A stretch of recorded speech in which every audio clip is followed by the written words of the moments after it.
Alright, so we're going to pick up where we left off for this starting right kind of lesson series that we're doing about making sure you get things for your website off the ground correct the first time, right? And we talked about in the previous lesson the main reason. Number one, you want momentum from the beginning, and then number two, you want to eliminate the number of variables of things that you have to adjust, because you're going to have many variables that will need to be changed when you get to your marketing process and things of that nature. So you want to have as many constants as possible, and so you don't want to have that nagging feeling of, okay, am I losing sales because I didn't put the website together right? You want that part secure so that you can go out and change other things, like, should I advertise in this magazine, or should I do more social media advertising? Those types of things need to be where you're making adjustments. Doesn't mean you can't change your website down the road, but you want to change it to go from a great website to another great website. Not, you don't make the mistake of just starting, right? Your website doesn't have to be perfect, but it shouldn't have intentional mistakes. It's easy enough to get it up and running, the right way from the beginning. All right. Okay. So don't make the mistake of thinking just getting anything up. There's some areas in business where just getting started is important. On your website, it's probably not one of the places to do that. On the website, you want to go ahead and get it pretty good, right? Doesn't mean that there's not a better version of it that you could make down the road, but the simplicity of it, being able to easily navigate it, to having those types of things built into it from the beginning are huge, because you won't get any sales if you don't have at least a decent website, right? And so you're not going to have the resources to do the really great website down the road if you start at too poor of a level with your initial website, right? Okay, so we're going to start with the fourth one on the list, right, where we left off. And this is talking about a left justified product menu, right? So what does that mean? Left justified just means on the left-hand side, and it's a product menu. You've seen these on several websites, right, where you pull up the website, and all down the left side here of the website will be different just rows of things that you could click. So this one may say socks. The next one may say t-shirts. The next one may say belts. And then if you click on that button that says socks, it's going to take you to an entire page of the company's socks that they sell. So that's a left justified product menu. The reason that's so important is because it's the most used one, right? And so you want this to be very user-friendly, right? It's okay to do what a lot of other people are doing in terms of like the format, because you don't want to confuse your customers. You want them to come in and be able to feel comfortable. Okay, I've used a website like this before. I know how to navigate it.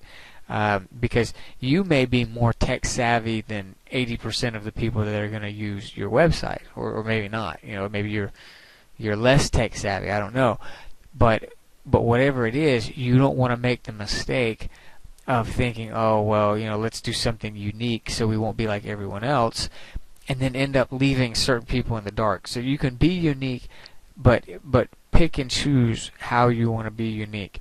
And so typically just going with that standard left justified product menu is an important thing to put in, because so many people are used to that, right? It becomes very user-friendly for a lot of your customers. All right, the next one, put an emphasis on clear headings and clear subheadings, right? Because most people will scan before they will read in depth, right? So don't make the headings with cursive font or make them long sentences. This is important. You need to really focus on how you do your headings, right? Sometimes people think, oh, well, I'll make the paragraph in clear text and I'll give a cursive heading, and then that won't make a difference. I can use my cursive there and it'll be okay. But the trouble is that's where most people look first, right? Most people go first to headings to figure out what something is. So if it's kind of hard to read your headings, then the people automatically have kind of a negative impression of your website, because it doesn't automatically jump out to them where everything is.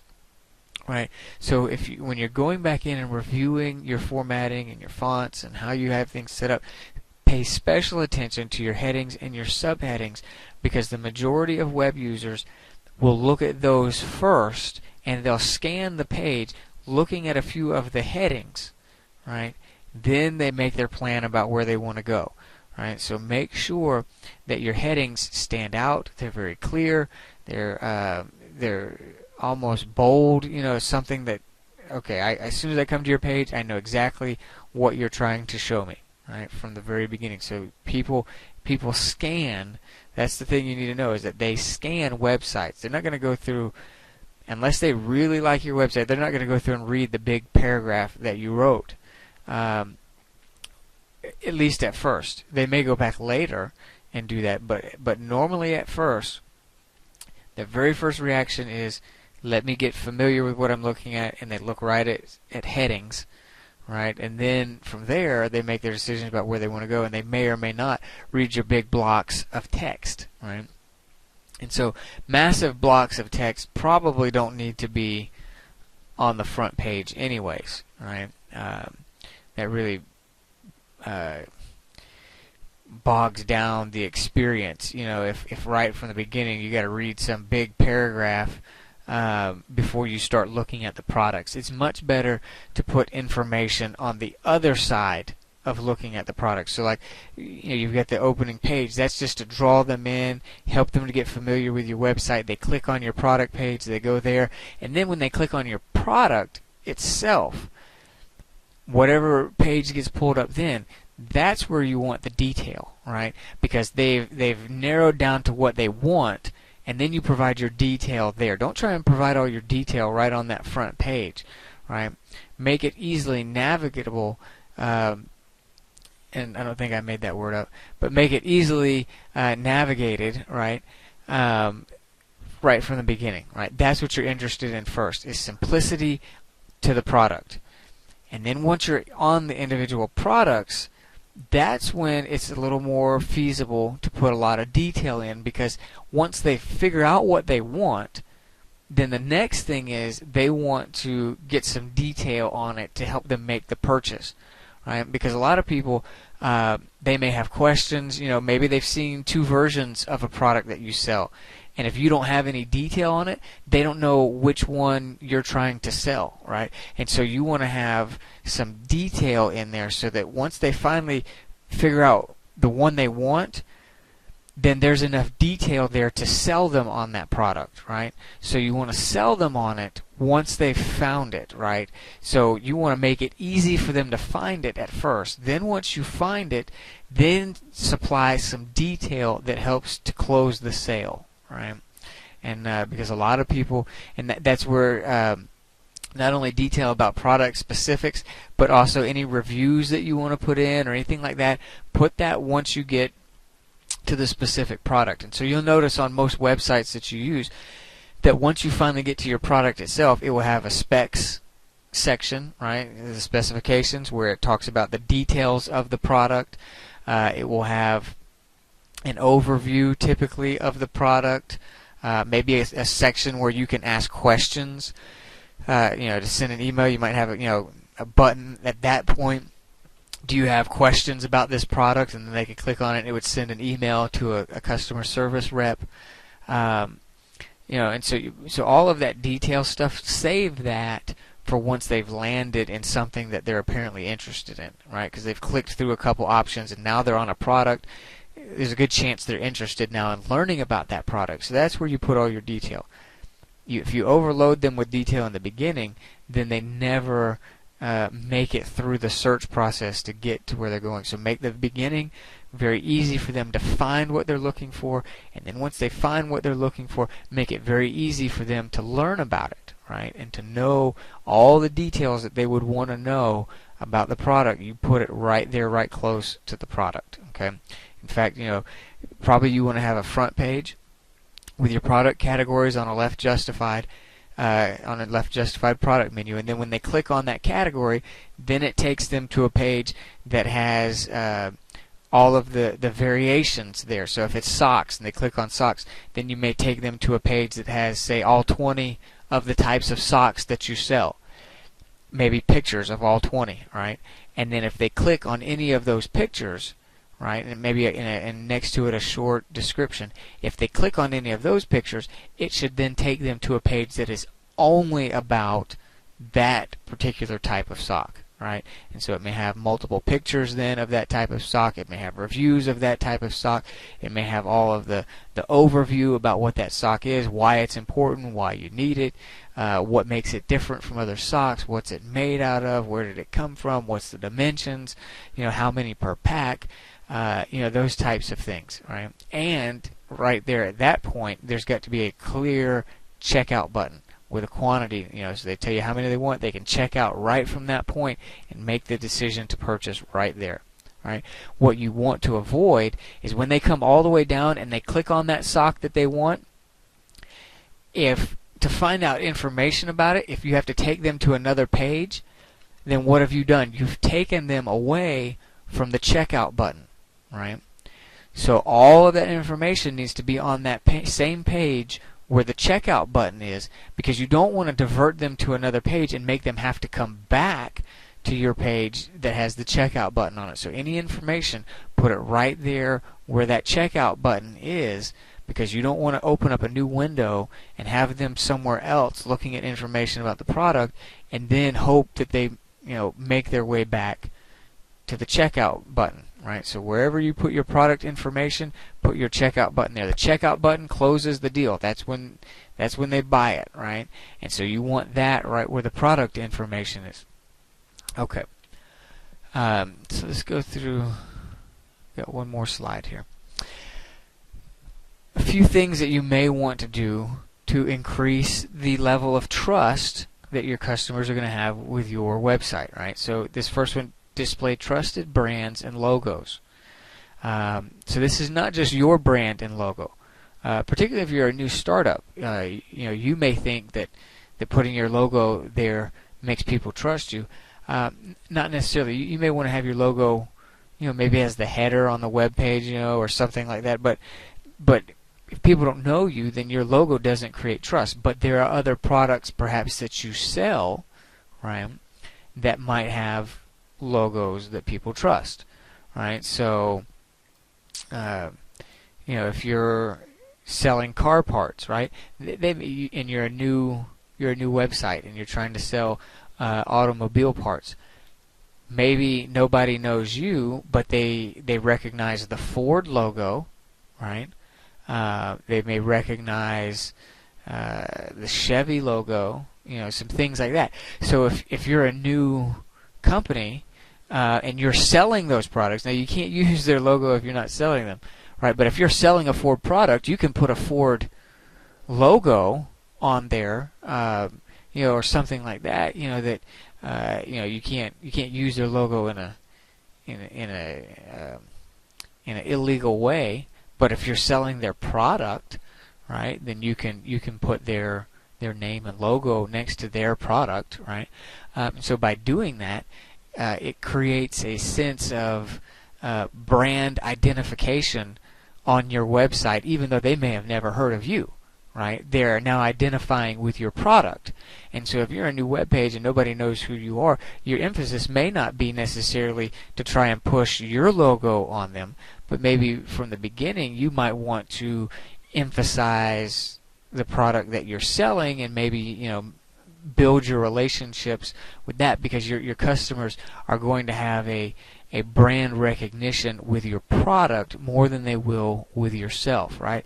And then other certifications, right? So if you're got some kind of certified, whatever, say if you're selling electronics and you're a certified retailer of a particular type of electronics, or if you're a health food person, you've got a certified lab or something where you produce your products.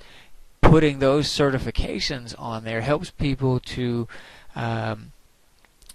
maybe feel at ease. It looks a little more official, because what you're really after is trust. You don't want to lose sales because people don't trust you. So it's not that they're going to necessarily buy just because you put these logos or these certifications up, but all things being equal, it may help them to feel at least at ease with your website, right? Okay. The second one, remember to become your customer, right? And learn to view your site from their eyes. So this goes two ways. Number one, you yourself should take the journey through your website several times. Try and buy the different things on your website, right? Was it easy for you? Were there any glitches? Were there pages that you forgot to put any content on? So you should be going through your website very thoroughly from the eyes of a customer, right? And then the next thing that I would do is have other people go through it that are maybe your friends or something like that. Have them go through the website several times and see if there was anything that was confusing to them. Because just like when you edit, say, a paper, like say if you're doing some homework, often I catch mistakes in people's stuff all the time, and many of them did go back in and review it and look for the mistakes, but they still miss them. Number one, because we're human and we miss things, and number two, they knew what they meant when they wrote it. And so when you read back over your own writing, it just flows because you knew what you meant when you said it. But somebody else that doesn't have the benefit of that, that's reading it for the first time, often may hit places of confusion where the way you worded something, they didn't quite understand it. But you understood it because you're the one that wrote it. And so when you go back through and look at that, you may not catch all of the areas that could be potentially confusing to your customer. So it's important to have different friends going. Don't tell them anything about the website. Just let them experience it fresh and see if there were things that they didn't understand. And don't become defensive. If they go in and say, hey man, listen, you worded that, I didn't understand what you were saying at all.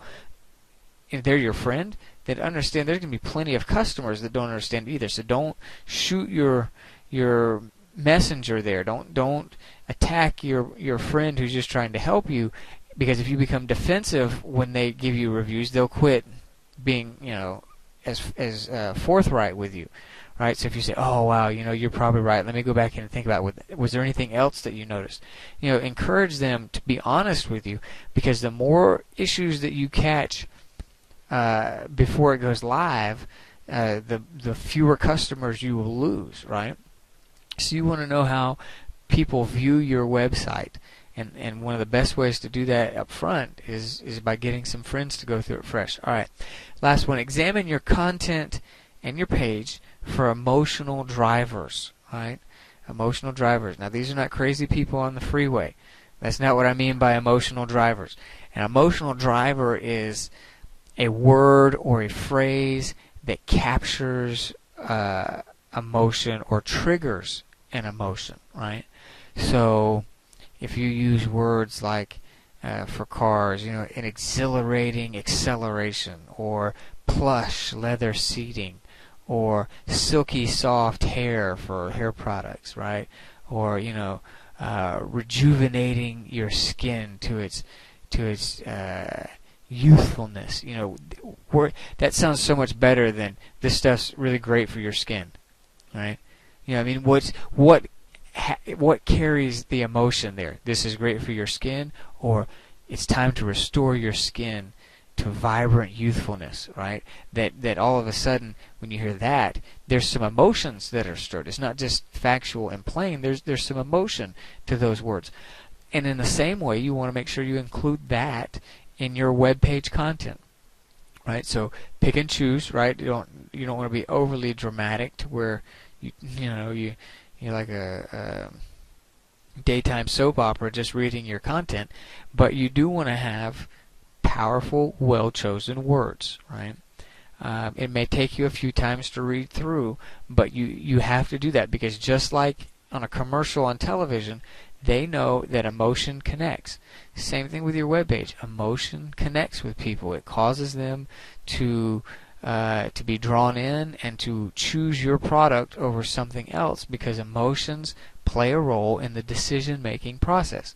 And so since you know that emotions play a role in the decision-making process, your content and words should connect with people's emotions, right? So you have some things that connect with their intellect, right? Your specifications, your review section, your product overview.